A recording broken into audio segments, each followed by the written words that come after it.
Assalamualaikum warahmatullahi wabarakatuh. Saya Fatur Rahman, calon guru penggerak Angkatan 10 SMP Islam Nurul Huda, Jabakan Timur, Kecamatan Batang-Batang, Kabupaten Sumeneb. Video kali ini saya akan memaparkan koneksi antar materi modul 1.4 Budaya Positif. Budaya positif di sekolah adalah lingkungan yang mendukung pertumbuhan dan perkembangan siswa secara menyeluruh. Budaya positif di sekolah memainkan peran penting dalam meningkatkan kualitas pendidikan, kesejahteraan siswa, dan iklim sekolah secara keseluruhan. Berikut kesimpulan mengenai peran saya dalam menciptakan budaya positif di sekolah. Seorang pendidik yang profesional harus memiliki ability dalam mewujudkan budaya positif di sekolah. Budaya positif dapat dijalankan dengan menerapkan konsep-konsep inti, yaitu disiplin positif, motivasi perilaku manusia, hukuman dan penghargaan, posisi kontrol restitusi, keyakinan sekolah atau kelas, dan penerapan segitiga restitusi dalam menyelesaikan masalah. Yang pertama adalah disiplin positif. Murid yang memiliki disiplin positif akan memiliki motivasi internal yang tinggi dalam menguasai diri untuk melakukan tindakan yang sesuai dengan nilai-nilai kebajikan universal. Sebagai pendidik, tugasnya adalah membimbing siswa untuk memiliki disiplin diri yang berasal dari dirinya sendiri, bukan dari eksternal seperti hukuman, paksaan, pujian, ataupun penghargaan. Siswa dalam melakukan disiplin positif tidak terlepas dari motivasi yang ingin dicapai oleh siswa itu sendiri. Yang kedua, motivasi perilaku manusia. Terdapat 3 macam motivasi perilaku manusia, yaitu yang pertama, untuk menghindari ketidaknyamanan atau hukuman. Yang kedua, untuk mendapatkan imbalan atau penghargaan dari orang lain. Dan yang ketiga, untuk menjadi orang yang mereka inginkan dan menghargai diri sendiri dengan nilai-nilai yang mereka percaya. Dari ketiga motivasi perilaku manusia tersebut, yang harus ditanamkan terhadap murid adalah motivasi yang nomor 3, karena mereka telah memiliki motivasi intrinsik yang berdampak jangka panjang.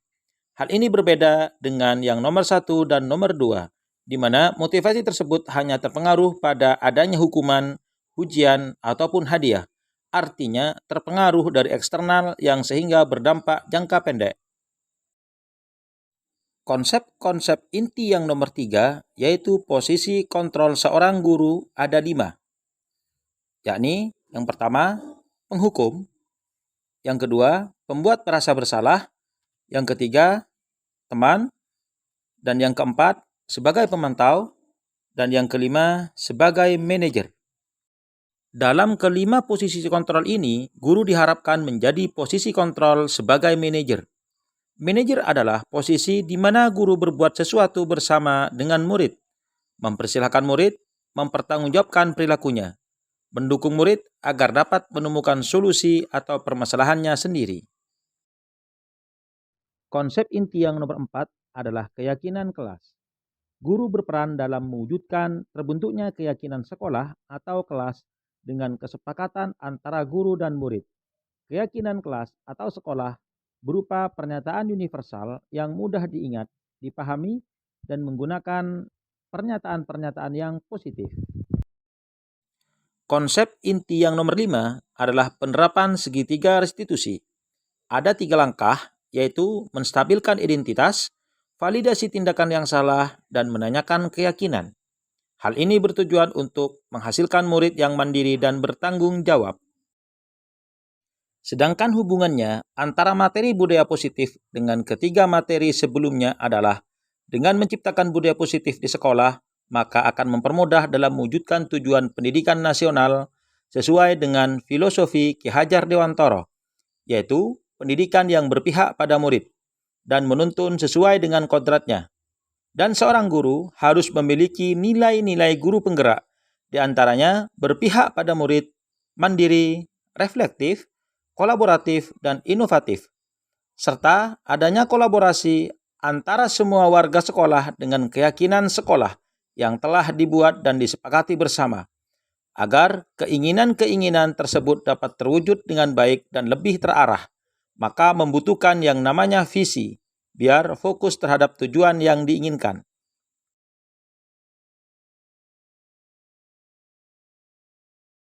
Sejauh mana pemahaman Anda tentang konsep-konsep inti yang telah Anda pelajari dalam modul ini?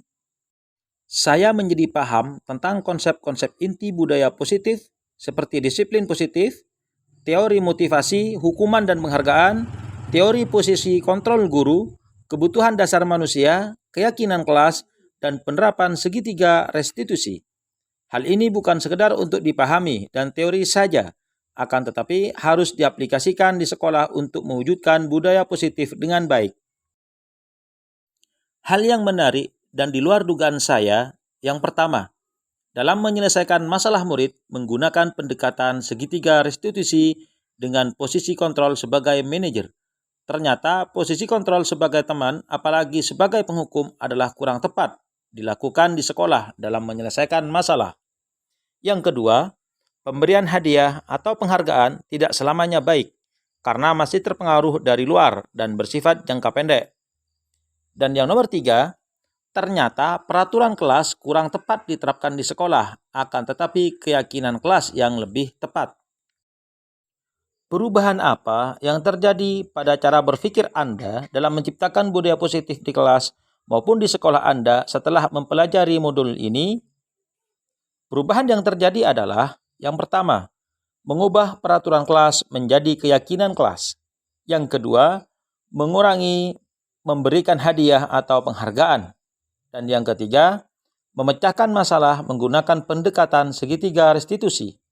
Dan yang keempat, penerapan posisi kontrol sebagai manajer.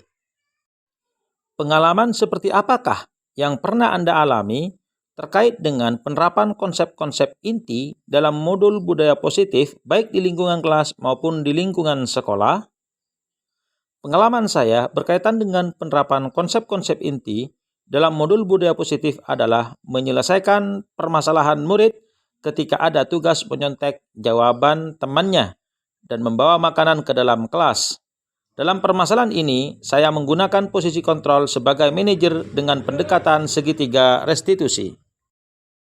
Bagaimanakah perasaan Anda ketika mengalami hal tersebut? Saya merasa senang karena bisa menuntun dan mengarahkan siswa untuk lebih mandiri, bertanggung jawab, jujur dan disiplin dengan cara tanpa menghukum, akan tetapi menggunakan posisi kontrol sebagai manajer dengan segitiga restitusi. Menurut Anda, terkait dengan pengalaman dalam penerapan konsep-konsep tersebut, hal apa sajakah yang sudah baik? Adakah yang perlu diperbaiki?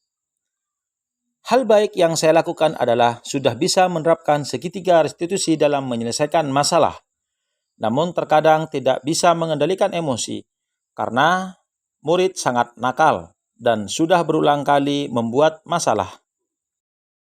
Sebelum mempelajari modul ini, ketika berinteraksi dengan murid, berdasarkan 5 posisi kontrol, posisi manakah yang paling sering Anda pakai dan bagaimana perasaan Anda sekarang? Apa perbedaannya? Yang sering saya gunakan sebelum mempelajari modul ini adalah posisi kontrol sebagai teman. Karena saya pikir dengan dijadikan sebagai teman membuat murid senang tanpa mereka takut untuk menceritakan segala sesuatunya. Namun ternyata banyak negatifnya yang saya dapatkan, yaitu kurang respek terhadap saya. Nah, dengan adanya posisi kontrol sebagai manajer, saya merasa terbantu dalam menangani murid dan insya Allah akan lebih efektif daripada sebelumnya. Sebelum mempelajari modul ini, pernahkah Anda menerapkan segitiga restitusi ketika menghadapi permasalahan murid Anda? Jika iya, tahap mana yang Anda praktekkan dan bagaimana Anda mempraktekkannya?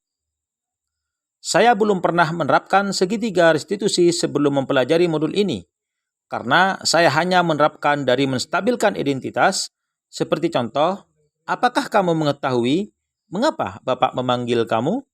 Setelah itu, baru validasi tindakan yang salah. Seperti contoh, mengapa kamu membawa makanan ke dalam kelas? Setelah itu, selesai. Dan di endingnya biasanya mengatakan, tolong jangan diulangi lagi ya. Jadi, menanyakan keyakinan tidak saya lakukan, karena baru kali ini saya mengetahui dan memahami tentang keyakinan kelas. Selain konsep-konsep yang disampaikan dalam modul ini, adakah hal-hal lain yang menurut Anda penting untuk dipelajari dalam proses menciptakan budaya positif, baik di lingkungan kelas maupun sekolah.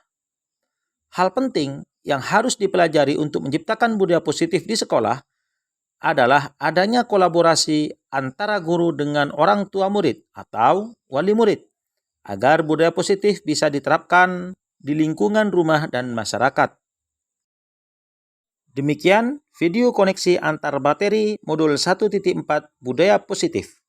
Salam tergerak, bergerak, dan menggerakkan. Terima kasih. Wassalamualaikum warahmatullahi wabarakatuh.